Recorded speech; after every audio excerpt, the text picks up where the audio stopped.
you guys with us. Let's go to the blue corner right now. He's weighing in at 140 pounds. He is from Quito, Ecuador. 32 wins, 4 losses, and 19 big knockouts. Let's welcome Humberto Toledo. And we go right over here to the red corner. Weighing in at 135 pounds by way of Washington, D.C. 24 wins, 0 losses, 10 big knockouts. The NABO Junior Welterweight Champion, ranked number 5 in the world, Lamont Peterson.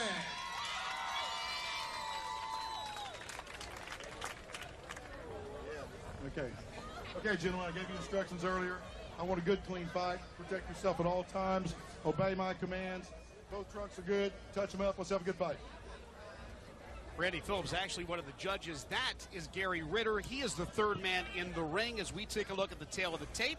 Let's see how these fighters match up. Lamont Peterson and Humberto Toledo. Peterson at 23. He's 5'9", 140 pounds with a 73-inch reach. Toledo at 28, 5'6", 141 and a half is what he tipped the scales at, and he has a 68-inch reach. So Peterson, on paper, a 5-inch advantage over Toledo. We're underway quickly. Lamont Peterson goes to work. He is a tactician. He is a surgeon. He'll work upstairs. He'll come downstairs. Just a fine-tuned machine. Yes, I've had the opportunity to watch Lamont fight on a number of occasions. But this is the first time. Quickly, Toledo down to a knee. Again. Wow. Right off the bat.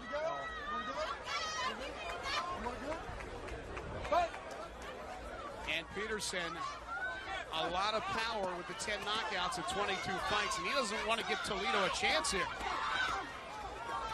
Nice combination. Again, body shots. He'll go upstairs, and let's see if Toledo has a fighter's chance in this one. It doesn't look like it here early on. No, it doesn't. I've never seen Lamont come out in such high intensity. Usually he breaks your fighter down, boxes him, gives him a boxing lesson, and then he takes him out. But this is excellent, though.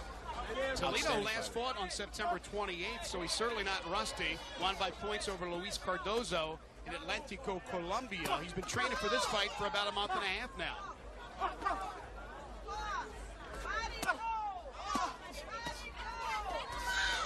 Nice left there by Toledo after a lot of body work by Lamont Peterson. He's like Mako. You know, he'll do a lot of that body work, and then we'll go in for the attack upstairs. Like that. The big left hook from Lamont Peterson. Great analogy. Wow. Lamont Peterson just smiling at Toledo after he got tagged with the right. I think he caught him with a good body punch, left hook to the body. Combination after combination by Lamont Peterson in a very strong first round here on the Turks and Caicos Islands as we make history tonight with the first boxing event ever in this Caribbean, picturesque, beautiful island. Greg Gaston alongside Mark Reels. Well, definitely you can give Humberto credit for his heart. Continue. And down goes Toledo. A series of body punches and punches to the head. Gary Ritter counting it down. It is over. A first round knockout. Lamont Peterson not even working up a sweat here on this tropical island. An easy victory for Peterson, who improves to 23-0, 11 KOs. Meanwhile, Toledo falls to 32-5. And Mark, we were talking before the match, and I think we both expected a little bit more from Toledo. Yes, I had an opportunity to watch him fight former world champion, interim world champion Humberto Toledo, who has an opportunity to fight for another world title real soon. Humberto Soto. Soto from Mexico, I'm sorry. He had great heart, great courage, and he continued on. He was dropped a number of times on the canvas, but he continued getting up. Here Well, he goes. not much tonight as you see the power of Peterson. Wow. That was a big body shot that Those took are him down. debilitating body punches where you can't move, you can't breathe sometimes. So, I mean, you still got to give him credit. He tried to get up, and safety of the fighter from the referee, Mr. Jerry Ritter.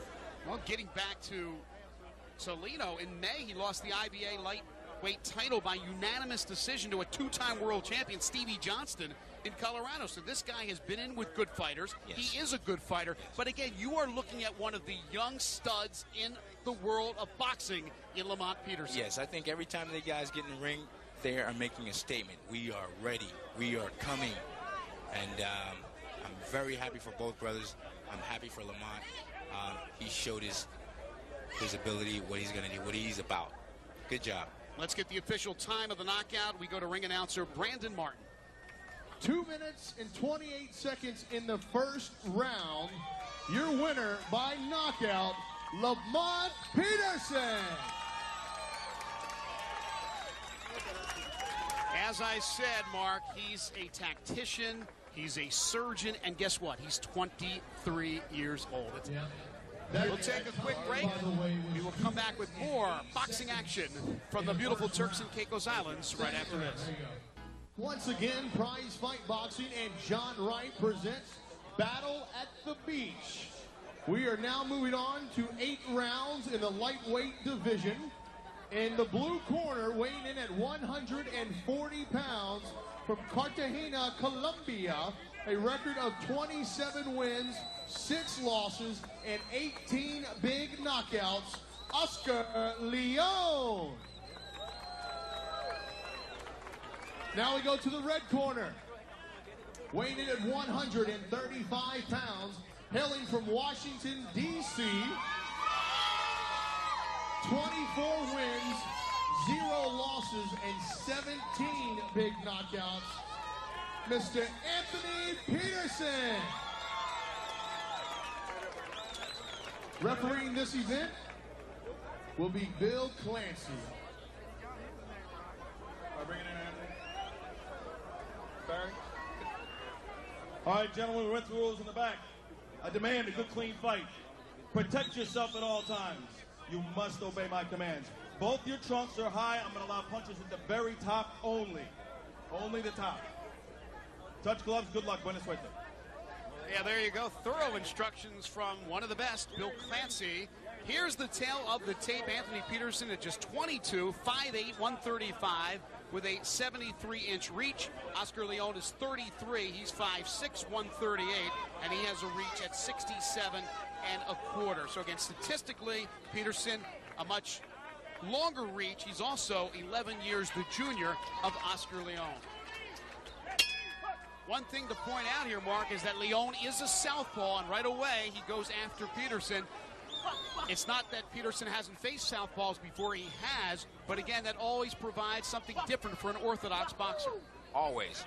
However, what I say about certain fighters, like a Lamont and Anthony, other than Shane Mosley, a Oscar, a Floyd, those are God-gifted talent fighters. This guy here, when he comes to fight, he loves fighting. It's just like when you take a 5-year-old kid to the candy store. He loves to fight. This is something that he loves. So I don't see any issues that he may have. Oscar Leon trained 4 months in Colombia, 1 month in Miami recently, getting ready for this challenge of Anthony Peterson. El Artista in the black trunks with the silver trim, and Peterson in the red and the gold trim. Barry Hunter, the trainer and manager for Anthony Peterson, and Eufacio Gonzalez is the trainer for Oscar Leon, who basically manages himself. Pedro Palerio also in his corner. Bill Clancy will break up the 2. This one's scheduled for 8 in the lightweight division. I think this is a very competitive bout here. You'll get to see both fighters showing their skills, their abilities, and their heart. Both have tremendous punching power. Nice combination there by Leon, who has 18 KOs in his 33 professional fights. Peterson, 17 knockouts in 24 wins. Again, no blemishes on his record. Last fight for Anthony, though, not a real impressive 8-round unanimous decision against Martez Logan at the Fitz Casino in Tunica, Mississippi. He's looking forward to putting on a show tonight here at the Turks and Caicos Islands.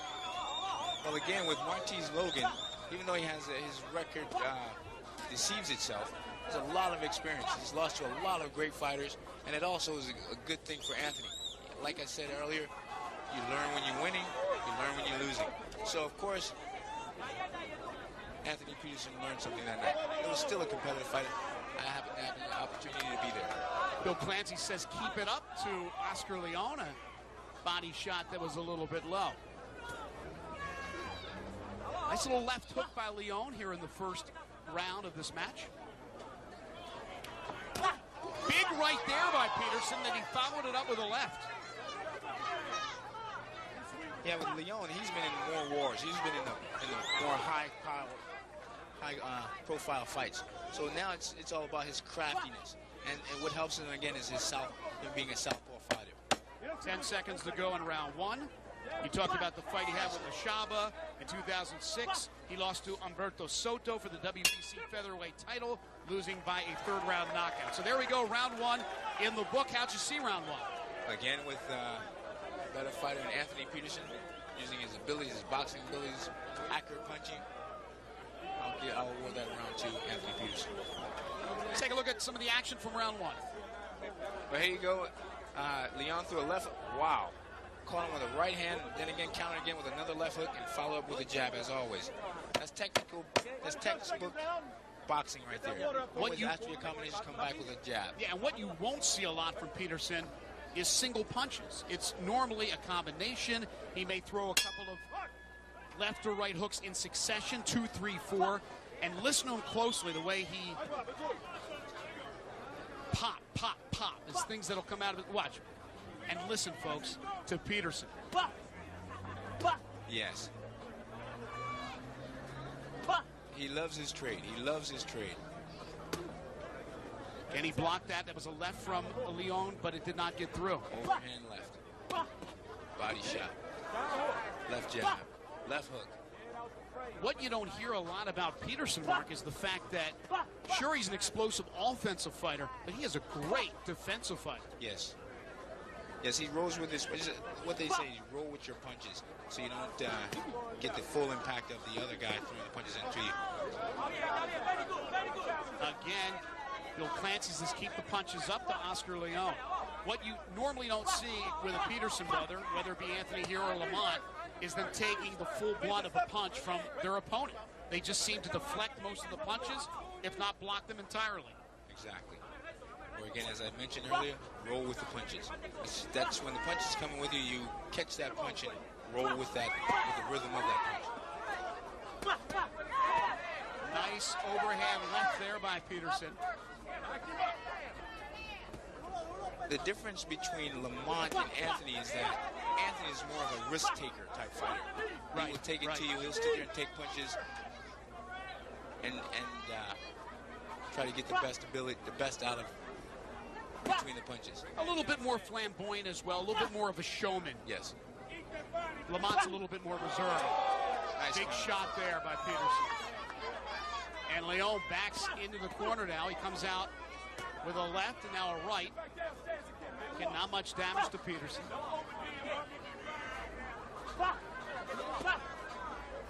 As you can see, he's always using that jab. He's in close, power punches. Just Very real short, strong, tight hooks. Right, short, crisp punches. Left hooks, uppercuts.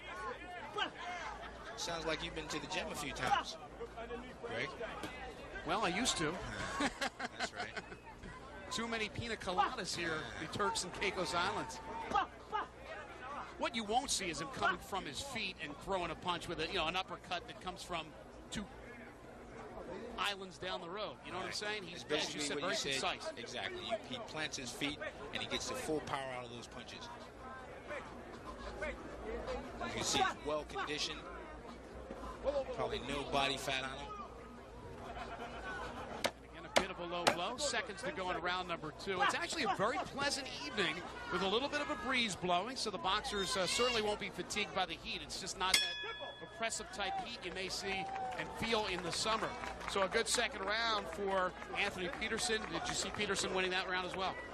I think the home fans can score that one. You're looking in the corner of Oscar Leon, who, by the way, as I mentioned, manages himself now, but formerly managed by Don King Productions. So you know this guy, to be a part of that stable, is a talented boxer, no doubt about it. When you're in his stable, you're getting real good fights and good exposure.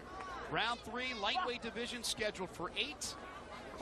Oscar Leon in the black trunks with the silver trim, and Anthony Peterson in the red trunks with the gold trim. I think you can see right here frustration from Leon now is that he can't do anything with Anthony. Anthony has that beautiful jab. If he can't hit him, he comes down to the body. Basically, he puts his hand up so he can get close to him, so he can get those punches off on him. How about that unusual punch from the squatting position? He came up and tagged Peterson. Again, that's because of his experience. He's crafty now. It's time to be crafty. He can't do anything with Anthony, so he has to be crafty. He has to figure other kind of ways to get those punches in on him. And again, you just watch the incredible defense by Peterson as he'll block or deflect most of the punches thrown by his opponent, and that can be something that certainly frustrates somebody. Yes, exactly. As you can see, Leon can't do anything. And he threw the left hook, but all it did was hit the glove of Peterson. Right. Beautiful defense.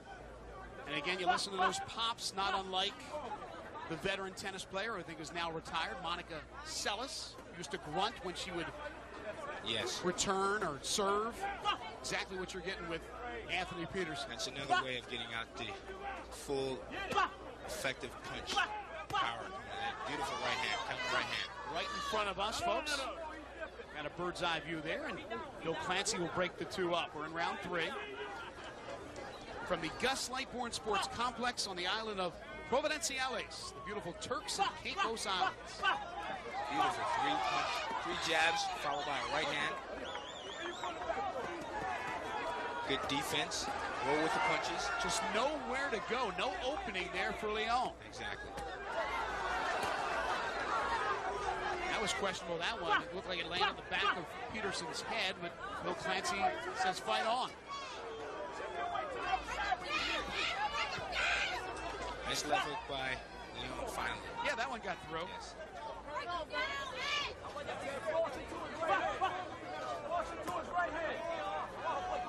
These guys very rarely lose rounds. I don't think they've lost a round basically in their career, professional career. Well, not too many. Actually, a little bit of a drizzle now coming down here at the Gus Lightbourne Sports Complex.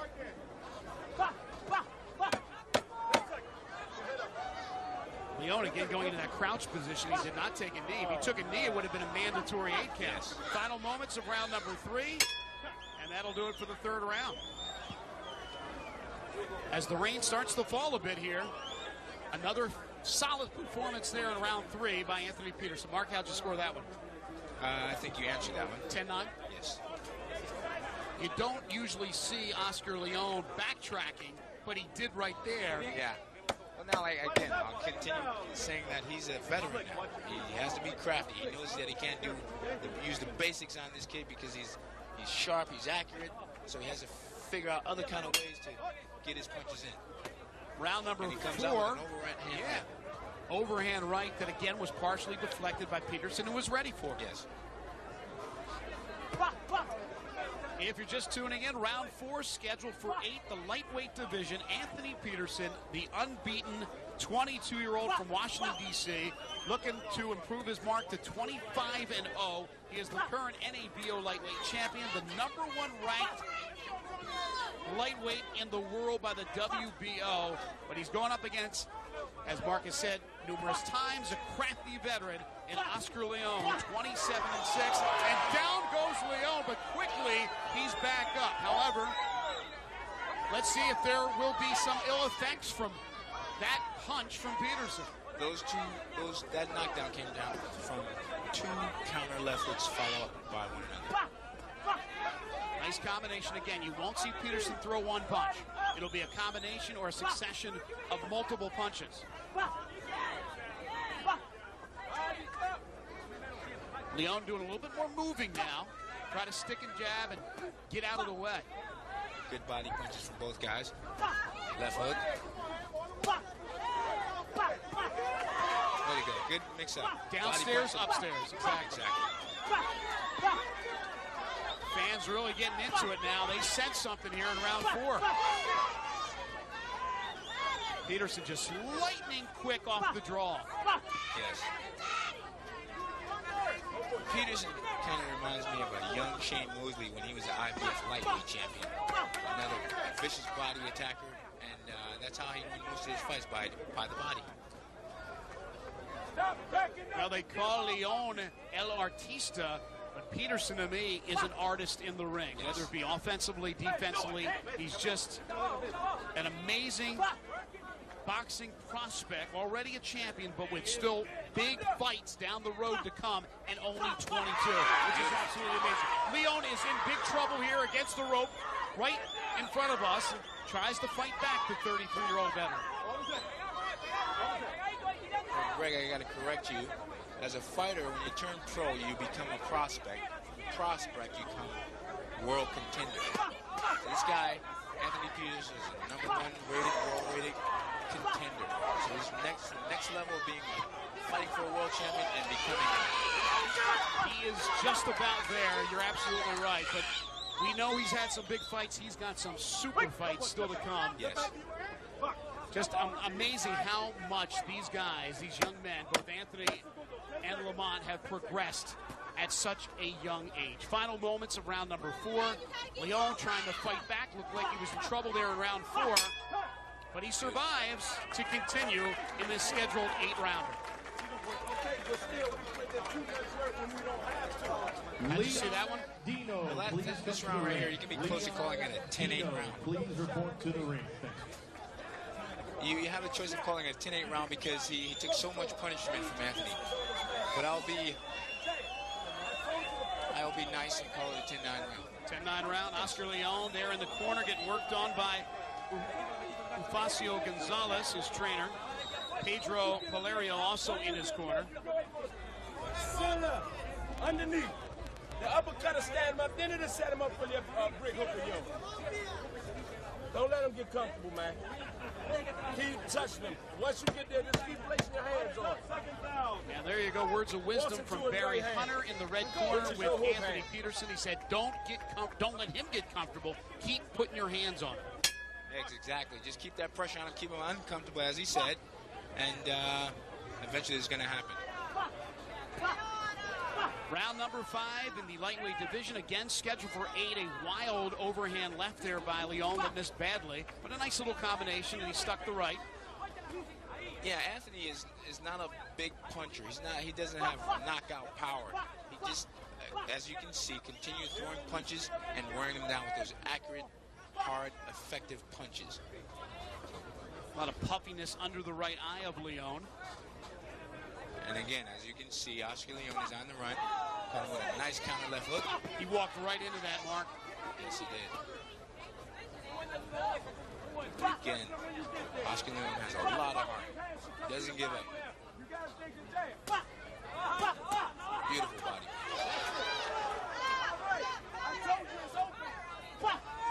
Nice uppercut there by Peterson.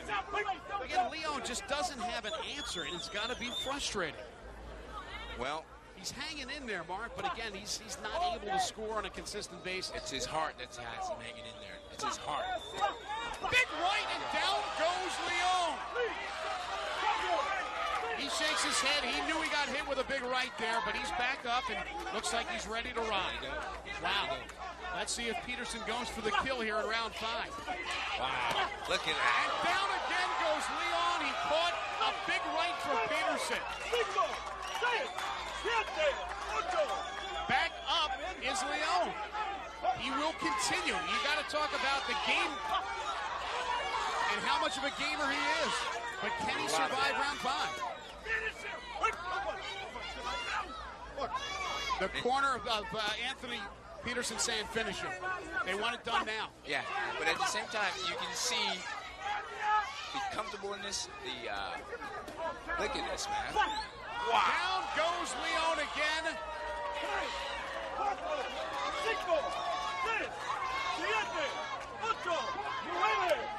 And it is over.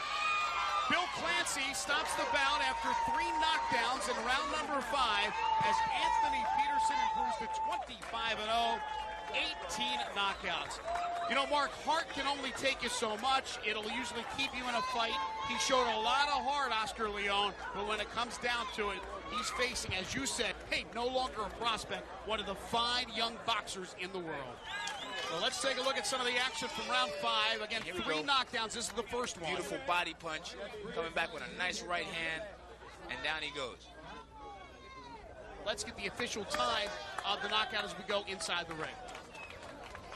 All right, ladies and gentlemen, 2 minutes and 14 seconds into round number 5. Your winner by knockout right here, Anthony Peterson. So there's your winner, Anthony Peterson. And Mark, he gets a good workout. He gets 4.5 rounds, almost 5 full rounds against a veteran like Oscar Leon. And that's certainly good for Anthony Peterson. Always.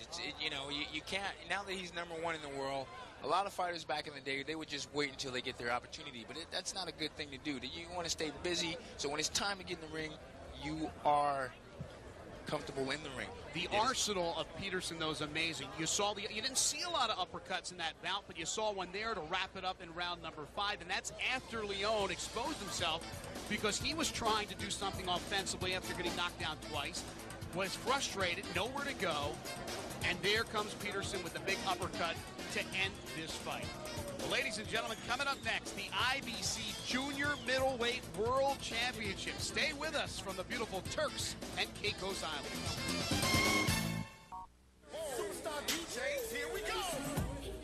All right, it is now time for our main event. A scheduled 12-round fight.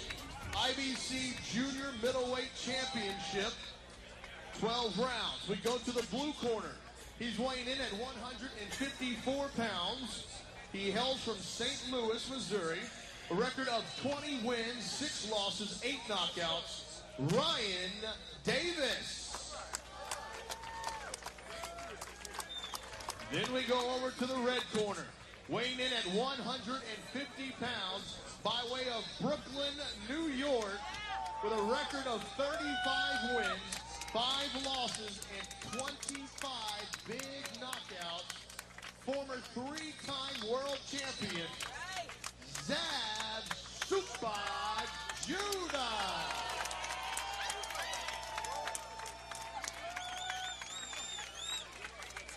All right, good luck, guys.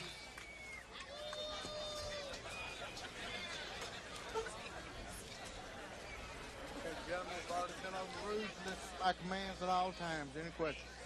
Touch gloves and good luck. That is Randy Phillips. He's the 3rd man in the ring for this IBC Junior Middleweight World Championship. Davis and Judah. Let's take a look at the tail of the tape and see how these fighters match up. Zab Judah, 30 years old, 5'7", 150 pounds with a 72-inch reach. Ryan Davis is 29 years old. He's 5'8", 153 pounds. He also has a 72-inch reach. Judah lost to Miguel Cotto in June at Madison Square Garden in an epic battle for the WBA welterweight title. He's fought a couple of times since and is slowly getting back to where he wants to be. Won a unanimous decision over Edwin Vasquez on September 7th at the Hard Rock Casino in Biloxi. Davis has not fought since June 15th, a unanimous 6-round decision over Abraham Bruno in Youngstown, Ohio.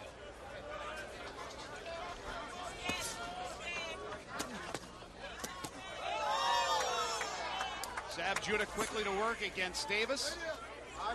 Yeah, I see this in this fight here that Zab's going to test his chin early and see what he's about. See if he's going to be able to stand in there and fight with a talented individual like by himself. Well, Davis has only been knocked out once. He lost by TKO in August of 2005 to Carlos Borquez, but he's pretty much a gamer in every fight of his career. He says he has been working for years and years to get to this point to have a chance at a title.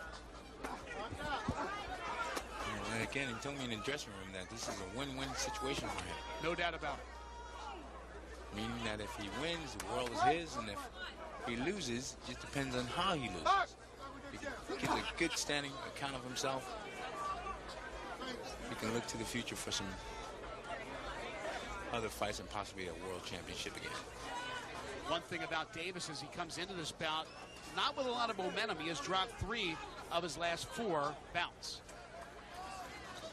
Little feeling out process here in round 1, again scheduled for 12.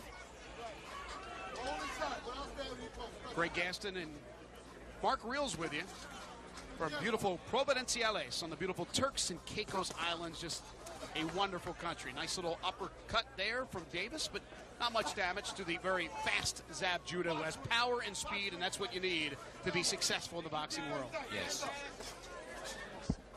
I think you mentioned on his Davis's last fight, Ryan Davis' last fight, his last few fights, sometimes you fight to the level of your opponents, and here he is right now. He's looking really good against a world-class fighter here. Sometimes he's in there with a real good fighter, so he's stepping his game up right now. He knows what he's in the ring with. Big right there by Judah, and Davis tripped a little bit. There was a great combination by Judah, and Davis kept coming. I mean, a right left, and I thought Davis might go down, but he has a tough chin as he stayed right up there. Well, those last 3 months of hard training, he's ready. Judah with combination after combination, and Davis is no doubt hurt, and then he slips, and he is bloody. That'll do it for round 1, but Ryan Davis got caught with a barrage of punches from this guy right here, Zab Super Judah. That's his trainer, manager, slash his father, Yoel Judah, talking on. And First Lady Lisa Gray. Thanks so much. All right, relax. It is my honor and privilege to have you. Great first round for Zab Judah. And Mark, you'll be scoring the match throughout.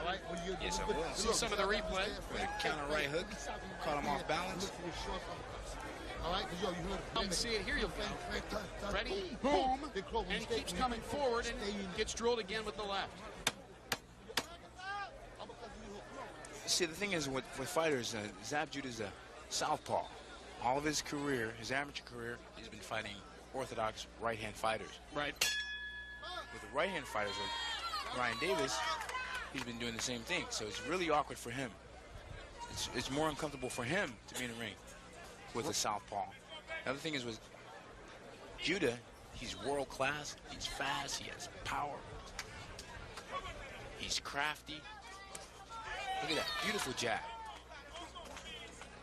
Round 2 scheduled for 12 in the IBC Junior Middleweight World Championship. Zab Judah in the blue trunks with the lighter blue trim, and Davis in the black trunks with the white trim.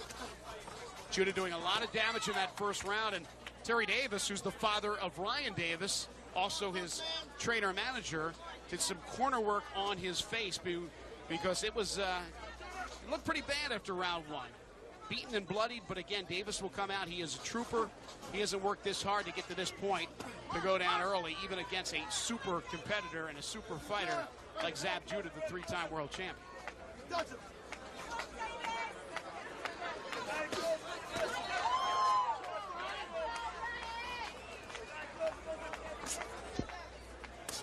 Judah is a stalker. Again, a nice right jab, and then he got out of the way. Southpaw and that speed is what is neutralizing any of Davis's abilities. He's working behind the jab, up the head, downstairs, nice counter left hook to the body. Good sportsmanship. Right now, Davis on the defensive, and again, he caught a left from Judah. He's got to find a way to get in there and score with some punches, but right now, he's on the defensive. Zab Judah, as he does an awful lot, will talk a little bit to his opponent. It's a mental war game.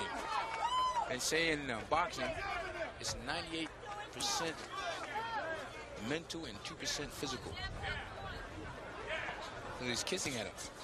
Well, again, that's typical Zab Judah. He's going to have a good time, sometimes at the expense of his opponent. Yes. And you got to give a lot of credit to Davis. He has heart. He knows who he's in the ring with. Well, he's hoping to have more than heart. He's hoping to shock the world, but it's awfully tough against a guy like Zab Judah. Yes. It starts to sprinkle a little bit here at the Gus Lightboard Sports Complex where we are. On the island of Providenciales, on the Turks and Caicos Islands. Just a beautiful area.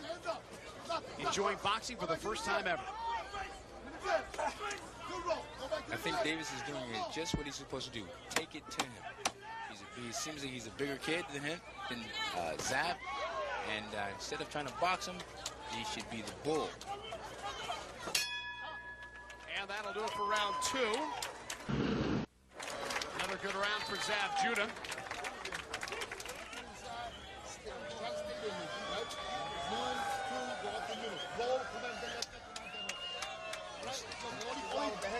Huh? You wild with the head. Okay, so you take the hands up inside, right? You inside. You keep your hands up right there. You roll right. But look, last time you did, you come on top, in the body, up and down. This is your uppercut. This is a sucker. Yoel Judah talking to Zab Get around in the red corner. Always bring something back on top.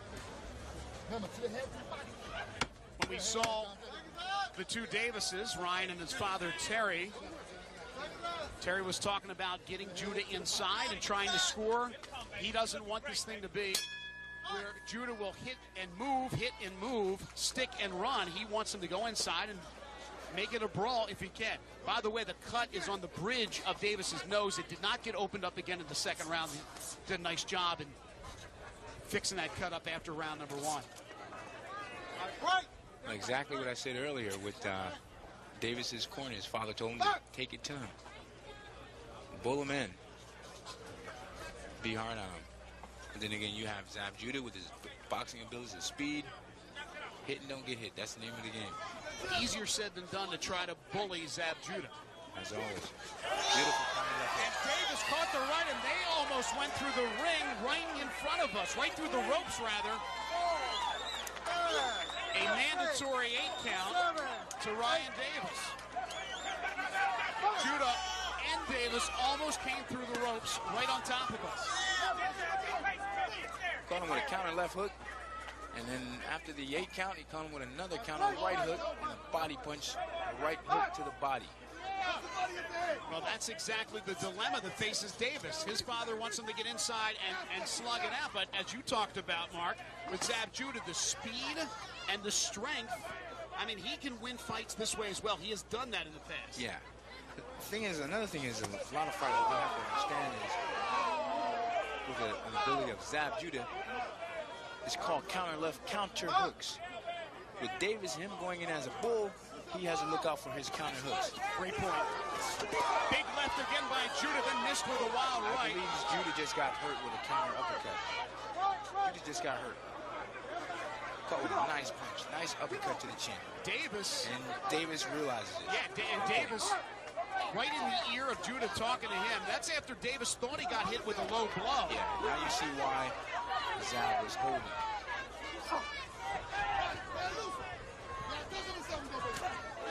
Big right by Judah, but a nice right by Davis.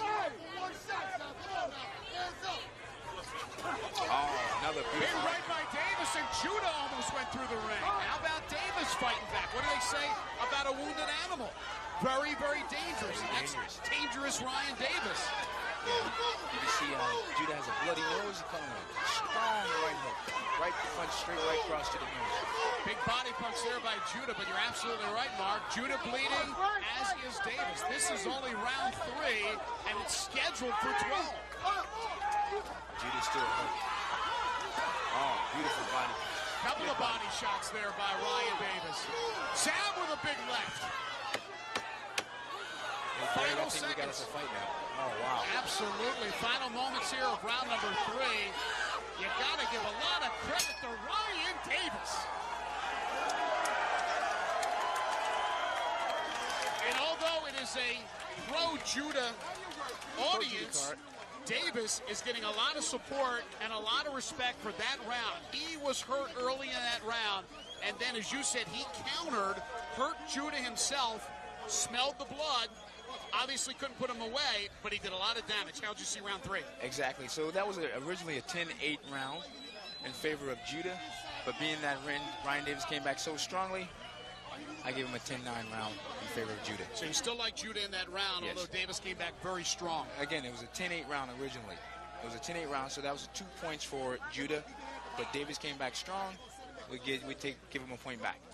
Again, Mark, unofficial scorecard.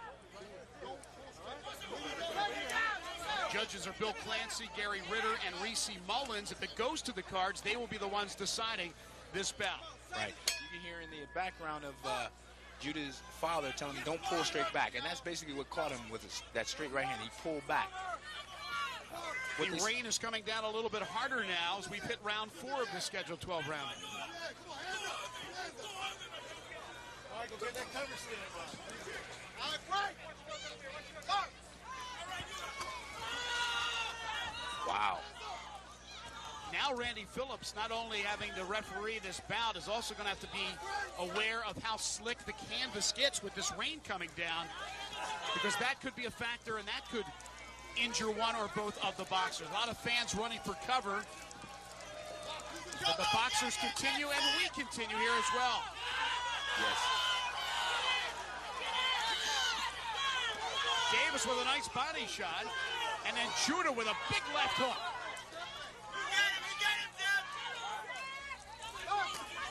Judah with a right. And a big left there by Judah. He comes back with a right.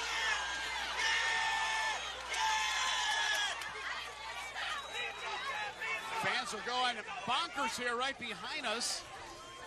With a nice combination was Judah, but Davis hanging in there. I think what Judah has going for himself right now is those counter left hooks. Anything that he throws at me, he goes behind Davis with counter left hooks, right hooks. And it was a beautiful combination flurry by Davis. I'm sorry, by Judah. Once again, Judah in the dark blue trunks with the light blue trim. And it's Dangerous Ryan Davis out of East St. Louis in the black trunks with the white trim.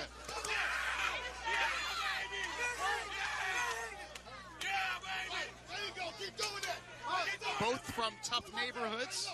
Judah from Brooklyn, New York, and Davis from East St. Louis. These guys have been fighting for quite a long time. Grew up in amateur fighting, and obviously a long-time professional is Judah now at the age of...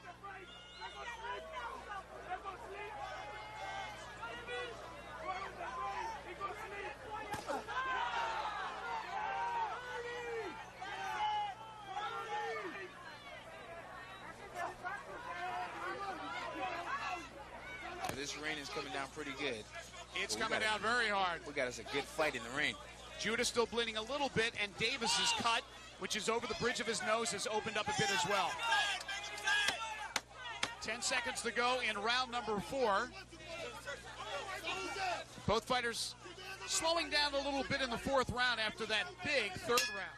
And that'll do it for round 4. I got to give that round to Mr. Davis.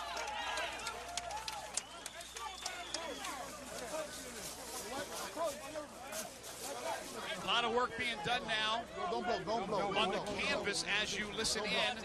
How you feel? Excellent. All right, So yo, Zab keep Judah? your hands up, Zab, and yo, keep boxing. Everything gonna come to you. Don't rush. Listen. Concentration, up, pop. When you get inside with it, you win it. Keep your hands up. Here we go as we Match look is back at round right here 4. with Right? Davis coming with a right hand and Zab Judah following up with a counter right, counter left, and then follow up another right hook. And then you go with Judah coming with combinations, right, lefts, another right. You gave that round to Davis? I awarded that round to Davis. Let me ask you this, Mark. When you're a great fighter like Judah, and you've thrown out a lot, and you see your opponent still standing, is that frustrating? No.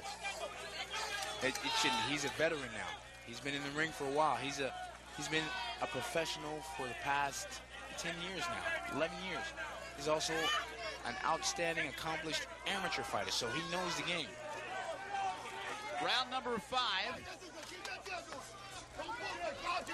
The rain continues to fall at the Gus Lightbourne Sports Complex. We're in Providenciales on the Turks and Caicos Islands. Greg Gaston and Mark Reels. Hope you're enjoying boxing here for the very first time in this part of the Caribbean. Yes, I am, in the rain. I know you're enjoying it. I hope all our viewers are as well. And we got a good one for the IBC Junior Middleweight World Championship. As we mentioned, Zab Judah's trying to win his 4th World Championship.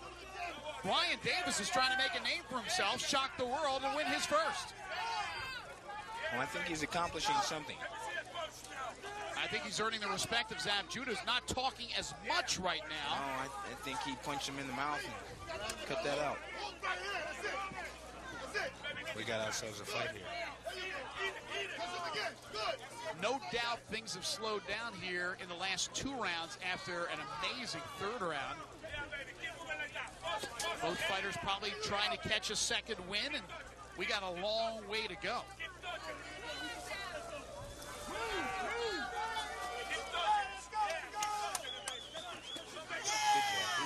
Good jabs. Nice crowd on hand, although a lot of seek shelter. Very boisterous crowd here. There you go, coming back strong with Davis. Randy Phillips will step in between the 2 gladiators.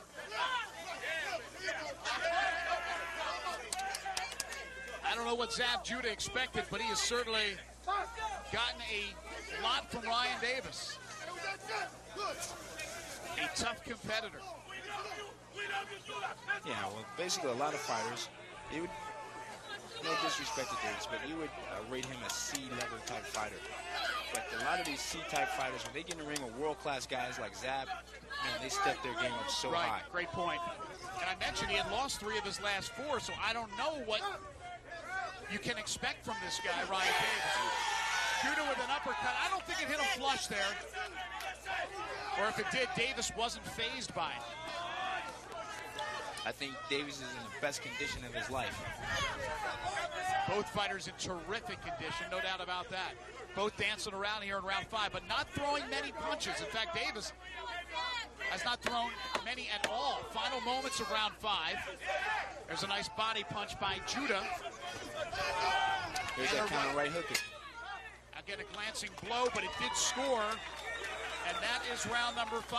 How'd you see round 5? That was a round for Judah. Hang on. He's using his boxing abilities, hit and don't get hit as much as he possibly could, and that's what I counted. Through 5 rounds, you have Judah up 4 rounds. 4 rounds to 1. 4-1. We'll go back, take a look at some of the action from round number 5. Well, here we go right here with Zab jumping. Beautiful counter left hook, uppercut, I apologize. Nice accurate punch. Now that's the name of the game. Hit and don't get hit. And I think after that round number 3, after he dropped him, he thought the game was over. And Davis was in there. He came back and hurt Judah. So I think Judah knows that he's in for a fight. He knows he's in for a fight, and certainly Ryan Davis knows he can hang with Zab Judah. At least he has so far through 5. We are in round number 6, again scheduled for 12. The IBC Junior Middleweight World Championship on the line. Well, here you see right here with Zab Judah, he's using his boxing ability. He's using that beautiful right jab. What we say, and sometimes we differentiate chess. Whenever in doubt, you move the pawn. And here it is. His right hand is his pawn. Whenever you're in doubt, you stick it out. And it's that beautiful jab. Hit and don't get hit. Here's that jab.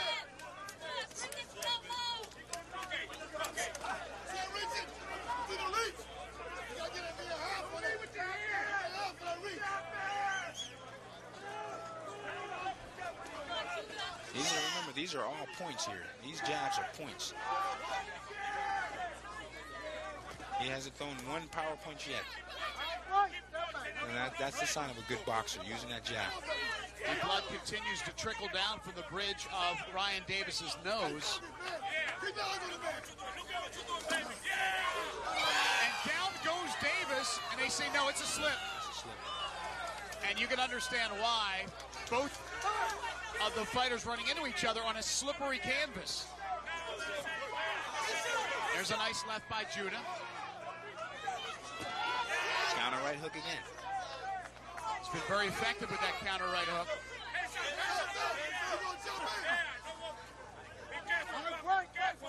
Randy Phillips will break up the two. Davis needs to start getting more active right now. He hasn't been that way the last couple of rounds. Yeah, he has to step it back up again. He's going to get lulled into sleep. And this is another thing. When a lot of fighters, when they're fighting and they're not moving around, not throwing any punches, they can get lulled to sleep, lulled to getting knocked out.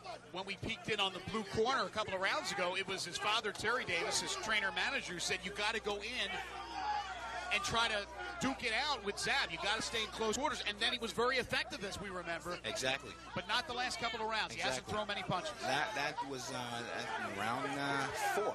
Round 3, I'm sorry. Round 3 is when he took the fight to Zab. He had some success. But right now, this is not good for him. He's in there with a polished fighter who can box, who knows how to use the ring. And here he is right now. He should be throwing punches. Judah missed with the right. And Judah's bleeding once again. Seconds to go in round number 6. A fairly inactive round until these final seconds, and a nice flurry there by Judah. A couple of shots after the bell.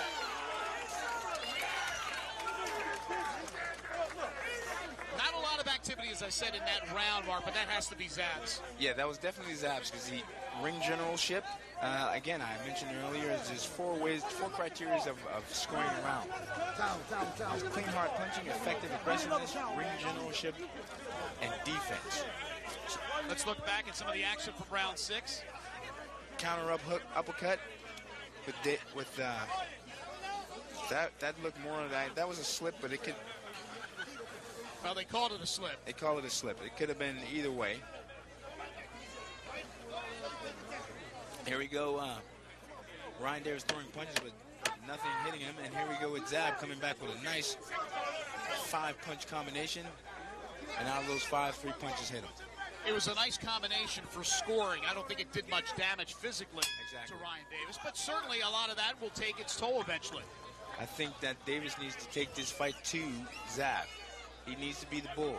Right now, we would clarify Zab Judah as being the matador and Ryan Davis being the bull. But Ryan Davis is not fighting. He's giving away rounds. Round number 7, the IBC Junior Middleweight World Championship on the line. Zab Super Judah, the former 3-time world champion, in the dark blue trunks with the light blue trim, against dangerous Ryan Davis in the black trunks with the white trim.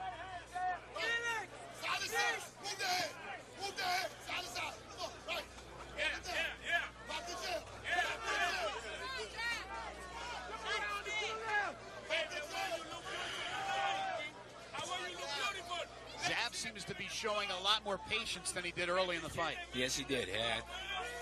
Round 3 again. He realized he was in a fight. He got caught with probably being careless, and now he knows he's still in the fight. Now, even in the first couple of rounds, he came out on a mission maybe to get an early knockout. Right. You're right, the third round knocked some sense into him, literally. And now, as he knows he's in a fight, he's going to be a little bit more patient and cautious. Yes. I'd like to see a little more activity from Ryan Davis, though. Ryan Davis needs to change his technique. He needs to take this fight to Zab. Instead of going on a back pedal, that's going right in Zab's hand. I agree. I hope certainly he's not satisfied. I don't think he is by any stretch of the imagination, but satisfied that he knows he can fight Zab Judah, he can hang with Zab Judah, and maybe even go the distance. But he's got a crown on the line. He's going to need to step it up to take that crown, and He you has to. think he wants to. When he looked good, he looked world class in the first 3 rounds, and either he's confused or he's dead tired and he doesn't know what to do. A lot of leaning there by Davis. He may be a little winded, trying to loosen up his arms and get a couple of body shots in, but Judah did a good job holding him. Yeah. The one part of the body that you cannot miss from hitting is the body. You know, the head moves is like a swivel, so sometimes you can't hit that. But he should go to the body. Try to slow Zab down. Beautiful That is body. a low. No. That was more borderline. That was right on the belt. Now, Ryan Davis doesn't think so, but Randy Phillips agrees with you, Mark. Those are really good, strong point body punches. Final seconds, round number 7. Judah with a nice left, and again, like he did last round, he ended this round with a nice little flurry, although that one only a couple of punches, but maybe enough again to win the round. Yes, he's the more busier guy. He's throwing the punches. He's more accurate than Davis. Everything that Davis is throwing, he's missing. I think that he should go to that body. Here we go, looking again back to the at round body. 7. On an angle, here we go, right on the belt line. Right on the belt line with the cup right under there. So it was really no effect. And again, the referee saw what I saw. There you see some of the crowd on hand. Nice crowd. Again, a lot of folks, though, scurrying when the rains came down. Doing a nice job here in drying up the canvas as it continues to rain, although it has slowed down quite a bit now. Hopefully it'll be gone for the rest of this bout. We're in round number 8, IBC Junior Middleweight World Championship from Providenciales on the beautiful Turks and Caicos Islands. Greg Gaston and Mark Reels with you. Hope you're enjoying this great boxing action with the 3-time world champion Zab Super Judah in a tough battle against Ryan Dangerous Davis with a crown on the line. Judah trying to win his 4th world title. He's got a nice following here in Providenciales. Big uppercut by Judah. Nice combination. I think what we're going to see, unless Ryan Davis changes his tactic, he's going to be a punching bag for the rest of this fight. He's not a boxer. He's not a boxer. He should be doing what Zab is doing. That was another good body punch. Right on the borderline. Randy Phillips says continue. He's not buying into Davis, saying that was a low blow. That's the 3rd time he thought it was a low blow, and the referee disagreed with all 3. You know, Mark, I think he made a great point right now. I think Judah is sensing that Davis either has nothing left in the tank, he's not coming at him, so now maybe is the time to seize the moment. Yeah. He's going to be a punching bag for the rest of the night, or he has to change those tactics. Big right there by Judah. Davis blocked that combination for the most part, but Judah now starting to feel it a little bit. A lot of times when you see a fighter hitting another guy so flush like that, it's either the fighter, the guy who's inflicting the damage doesn't have any punching power, or the other guy is in top condition. When you see a fighter go take an 8 count, go down, and get back up, he's in top condition. Davis scored with the right, but again, just a glancing blow. Just waiting for this guy to erupt again like he did. It seemed to be that when he erupted, Mark, was when he got hurt by Judah. Right. Maybe it takes a Judah flurry here to wake up Ryan Davis. That happens a lot. That happens a lot. Oh, my goodness, I got hit. I need to wake up. I need to get busy here. He's been pretty inactive the last 4 rounds.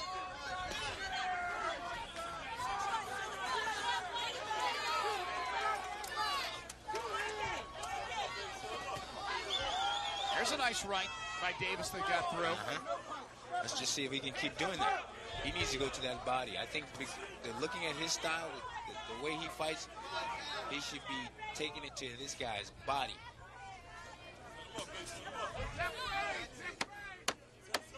Ten seconds to go in round number 8. Again, about 5 straight jabs that all missed. That's the speed of Judah. That's the one thing you have to certainly take into consideration. We know the power We know the craftiness, but the speed is also a problem for Ryan Davis, who has to try to chase him down in the final 4 rounds because he's starting to lose control of this fight. He was at least hanging in there. He wasn't winning necessarily rounds, but now he's just losing this fight round by round by round. It's a slow kill. Yes, exactly. I think that his corner should be telling him to go to that body, cut the ring off, get in the corner, and let it all go. Let it all loose. You're quick enough to put him in there, then bring him home, then roll. Or you uppercut. You put him in there, uppercut, and then roll. The very colorful Yoel Judah talking about uppercuts for his son, Zab. Super Judah Productions, John Arthur assistant. Cut man is Kelvin Jones. Catherine Judah also, she's the second in the corner. She's involved with the boxing career of Zab as well. And of course, some of Zab's brothers are in the boxing game. We are in round number 9. Dangerous Ryan Davis trying to pull a shocker against Zab Super Judah, the IBC Junior Middleweight World Championship on the line. Randy Phillips, the third man in the ring. Rain has pretty much subsided now here in Providenciales. Yeah, you can see Zab coming back with a double jab consistently. And the bottom line, again, is the game is hit and don't get hit. Whenever you see that Ryan comes to Zab, Zab moves to the side. And he shouldn't go back. Because when he went back in the third round, that's when he got hurt. Again, I bring up the question mark. Is Davis content with just going the distance against a 3-time world champion, or can he reach down and find something to take him over the top and do what he's yearned to do for years and years, and that's win a world championship? Well, there's only one person that can answer that, and that is him. You know, it's definitely a point on his record to say, hey, I went 12 rounds with Zab. But when you got a good chance to try and win, I would try my damnedest to do that. Give it all you got, certainly. And, you know, Judah wants a knockout in front of this partisan Judah crowd. Davis with a nice right. Here we go. And this is what he should be doing 3 rounds ago. Judah doing a good job, though, holding him back. Davis missed wildly with the left, and again, Judah doing some holding now. Doesn't seem to be much fatigue. Again, these two boxers in tip-top shape.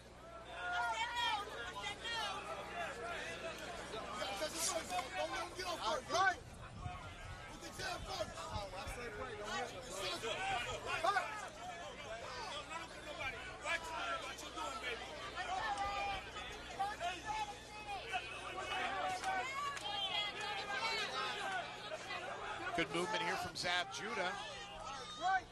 Yes, good head movement. There you go again with the counter right hook. Yep.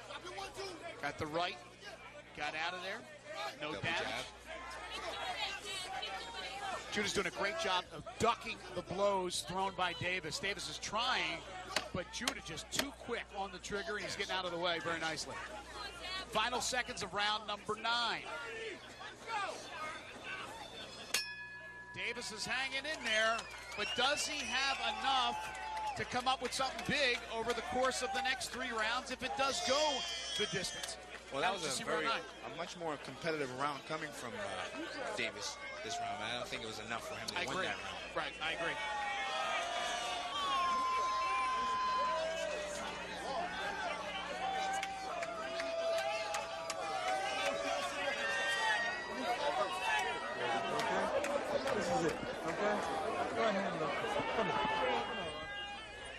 Here we go as we look back at round number 9. Again, a little bit more active was Davis, as you said. With the body punch. Good body punch there. Another body punch on the other side of the body. And there we go. But if he can get that guy, get Zab in the corner and work and be a bit more effective on the body, he'd probably be a bit more successful. He has 3 rounds to go now. Round number 10. Again, we're on the Turks and Caicos Islands, Providenciales to be exact. The IBC Junior Middleweight World Championship on the line. Round 10 scheduled for 12. Zab Judah in the dark blue with the light blue trim. Davis with a nice right there. He's in the black trunks with the white trim.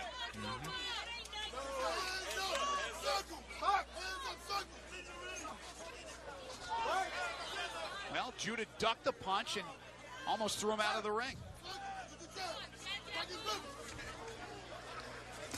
I think even though Ryan Davis hasn't been as effective the last few rounds, we still got a good match here. It may only take one big flurry here, Mark, to turn the tide. No doubt about it. Davis, is he capable of doing it? That's the question. Seems like he has saved a lot in the tank because he certainly didn't overdo it the last few rounds. Let's see what he's got left. Right. Well, you know, through Zab Judah's career, he's always had a suspect chin, but it's always from world-class opponents. Right. Well, what he definitely has is that speed at the age of 30. He hasn't lost a step, and he's just able to move out of the way of danger. Again, Davis tries the left. Judah ducks. Tries to counter with the body punch. Blood continuing to flow from the bridge of the nose of Davis, who just ate that jab. Got a cut on the bridge of his nose. Happened in round 1. Good. There you go. Come on, keep on it. Come on, baby. Don't let him get a chance. Don't even let him. You go. Keep it going. Come on. Okay, this is where he Davis got him with the right, and Judah quickly spins him around. And that's because of him losing focus, looking in the crowd and smiling. He needs to stay focused. Big uppercut. Nice uppercut. I think his father has been asking for that for about 2 rounds ago.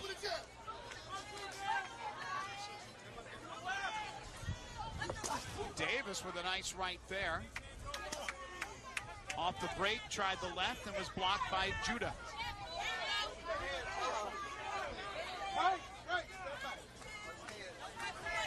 Judah again continues to bleed from his nose.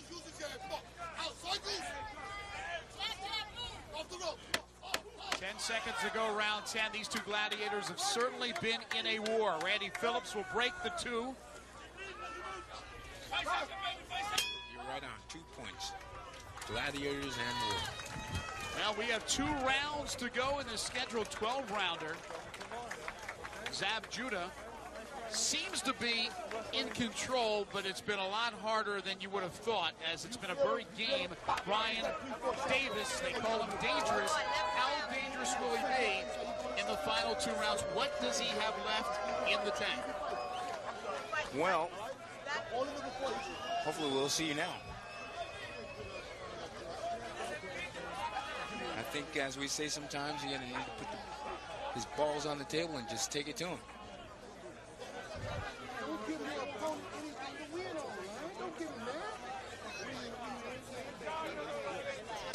Well, there you hear Yoel Judah talking about just score points. Stay active, as we see some of the action from round 10. Yeah, that's exactly what he should do, too.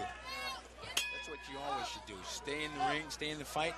Don't give up rounds, because you never know, as we saw earlier, what the judges may come out to.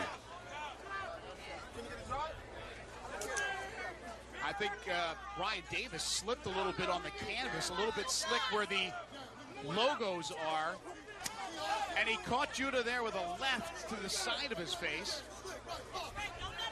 Not a lot of power behind that punch, but again, he scored the point. Well, I think again that Davis should be taking it to him. He got caught with a counter right hook from Zab. He should be taking it straight to Zab instead of trying to box him. Right, but that's the danger, coming in close and getting caught with that counter, because Judah's so quick. Very true. However, there is always, when I was a fighter, there was a guy with a great counter left hook, Oscar De La Hoya. Hey, whatever happened to that guy? Pretty good boxer. He's hanging around somewhere. Now, there's always ways. There's always a way to get through that. You have to be aware of that. If I go through here and this guy catches me with this counter left hook, I still got to go through, but I can't get caught with that counter left hook. He needs to work that out.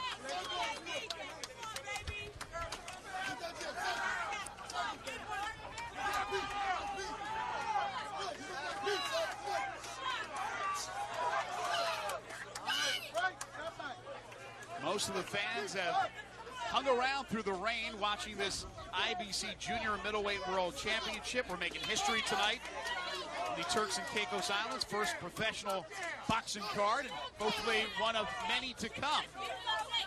Well, I think one of the main reasons why they did stay is because this is a really good fight. No doubt about it. Davis caught him with a left and showed a little speed there, caught Judah by surprise. Well, again, you got to give credit to Ryan Davis. He's in the ring with a world-class fighter, and he stepped up to the game. Judah with a couple of body shots.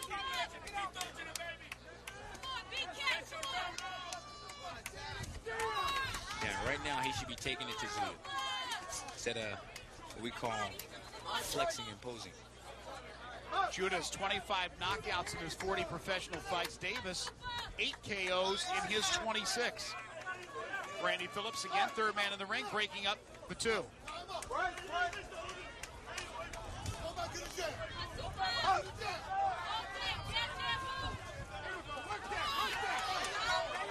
Couple of rights there in succession. Couple of jabs there by Zab Judah. Nice right. Counter right. Final moments of round number 11. Now, Mark, you're so right with in what you say about that counter right of Zab Judah, and then the combination, the little flurry at the end of each round. So as his father told him, stay active, score points, that's what he's doing. So you would see right now that this is pretty much in Zab Judah's control as long as he doesn't do anything foolish out there. Meanwhile, Ryan Davis, who has worked his tail off to get to this point, has to lay it out there on the line. He has to lay it on the line, but then again, it's always easier said than done. We're not in there with him. No, we're not. And again with Zab Judah, he's a world. Here we go again with a counter left hook from Zab. Some of the beautiful sights here on the islands. And then again, with Zab Judah, he's a world-class fighter. He's been 10, 12 rounds many a times. I don't think Ryan Davis has been past 8 rounds. I mentioned in Judah's last bout, he went the distance, 10 rounds with Edwin Vasquez on September 7th. 12th and final round, the IBC Junior Middleweight World Championship on the line. Zab Super Judah in the dark blue with the light blue trim, and Davis in the black trunks with the white trim. We just caught Zab Judah with a nice 1-2 punch, one strong right-hand punch. But I think Judah knows. He just, let me stay out of the way, let me try and stay busy. Keep catching with some good punches, but don't get caught with something stupid. Again, that wasn't a great jab, but jab and run. I mean, get out of there. You have control. Don't do anything foolish. Meanwhile, Davis, he has to become that bull you talked about. Exactly. He has to stalk him. Stick him on, get him to the ropes, and just lay it all on the line. Judah has been in a war, no doubt about it. Davis trying a couple of body shots. Not much damage to Zab Judah.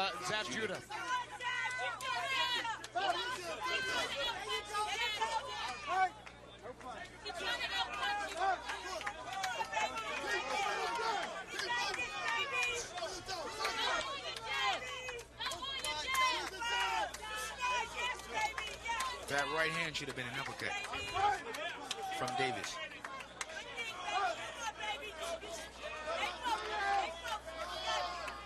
Davis has certainly shown a lot of heart.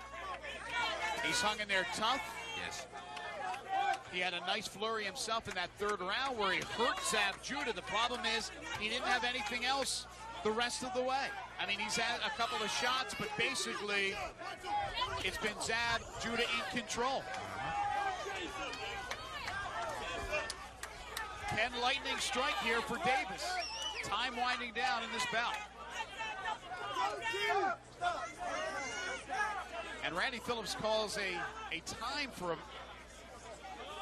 I think they're going to work on Zab Judah's glove. Actually walked him to the wrong corner. Now take him from the blue to the red, but he's okay now. And Judah with a little spin move there. Mm-hmm.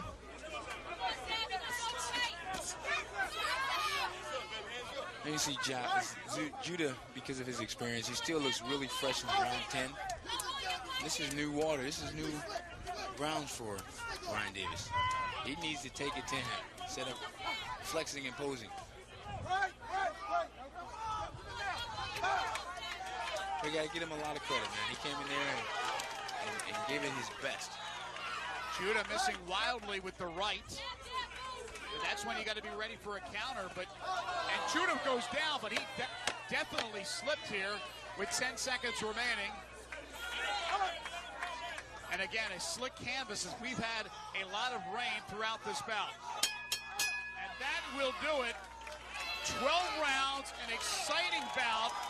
The IBC Junior Middleweight World Championship.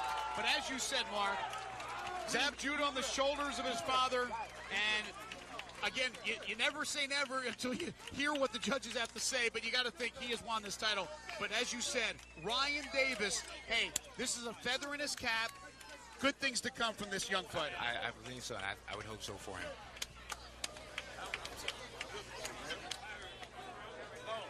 Again in the final round, as Judah goes down, you see Davis trying to stalk, and Judah backpedaling a little bit, and rightly so. He's in control. He certainly doesn't want to get caught with a big punch from Davis, and you see him slip.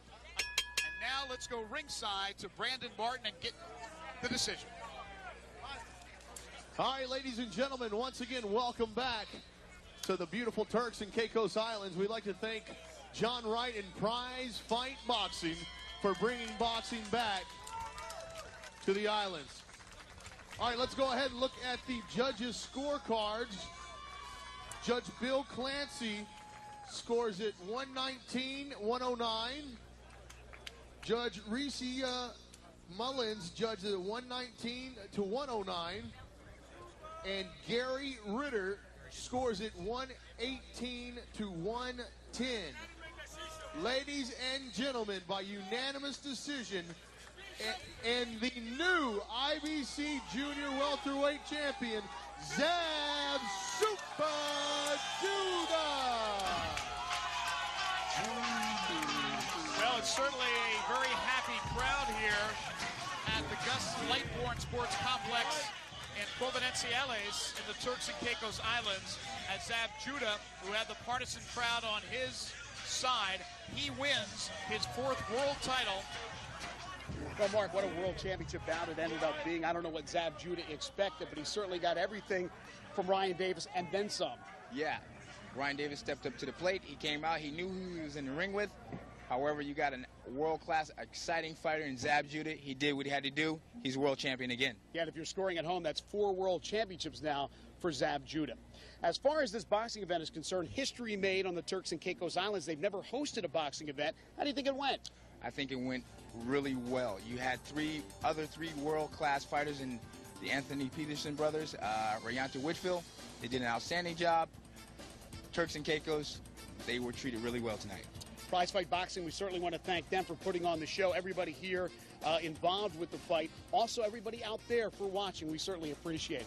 For our entire production crew, for Mark Reels, I'm Greg Gaston. Good night, everyone.